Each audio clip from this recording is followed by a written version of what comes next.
శృతి స్టూడియోలో డబ్బింగ్ చెప్తూ ఉంటుంది. ఇంకా అక్కడ ఒక సీన్ వచ్చేసి డెలివరీ పెయిన్స్ పడుతున్న అమ్మాయిలాగా డబ్ చేస్తూ ఉంటుంది.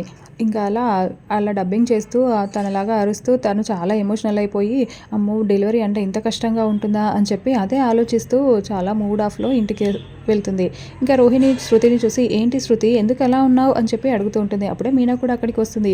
ఇంకా శృతి ఏం మాట్లాడకుండా ఉండేసరికి ఇంకా శృతిని సోఫాలో కూర్చోబెట్టి మీనా, రోహిణి ఇద్దరు, ఏమైంది శృతి ఎందుకు అలా ఉన్నావు, ఎవరైనా ఏమన్నా అన్నారా అని చెప్పి అడుగుతూ ఉంటే, ఈరోజు స్టూడియోలో డబ్బింగ్ చెప్పడానికి వెళ్ళాను కదా, ఇలా జరిగింది, ఒక డెలివరీ సీన్ చేయాల్సి వచ్చింది. అమ్మో! డెలివరీ అంటే అంత పెయిన్‌ఫుల్‌గా ఉంటుందా, ఒక బిడ్డని జన్మనివ్వడానికి తల్లి అంత కష్టపడుతుందా అని చెప్పి చాలా ఎమోషనల్ అవుతూ ఉంటుంది. ఇంకా అప్పుడు రోహిణి, అవును శృతి, చాలా కష్టంగా ఉంటుంది. ఫస్ట్ ప్రెగ్నెన్సీ వచ్చిన 3 నెలల వరకు కూడా చాలా వామిటింగ్స్ అవుతుంటాయి. ఆ తర్వాత చాలా కష్టంగా ఉంటుంది అని చెప్పి, బేబీ పెరిగే కొద్దీ చాలా ఇబ్బందిగా ఉంటుంది అని చెప్పి చెప్తూ ఎక్స్‌ప్లెయిన్ చేస్తూ ఉంటుంది.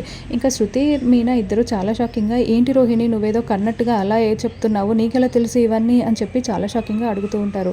ఇంకా రోహిణి కూడా నోరు జారినందుకు చాలా షాకింగ్‌గా వాళ్ళ వైపు ఇలా కవర్ చేయాలా అని చూస్తూ ఉంటుంది. మరి ఇప్పుడు ఏం జరగబోతుందో వచ్చే ఎపిసోడ్‌లో తెలుసుకుందాం. Thank you for watching. నా ఛానల్‌ని ఇప్పుడే సబ్స్క్రైబ్ చేయండి.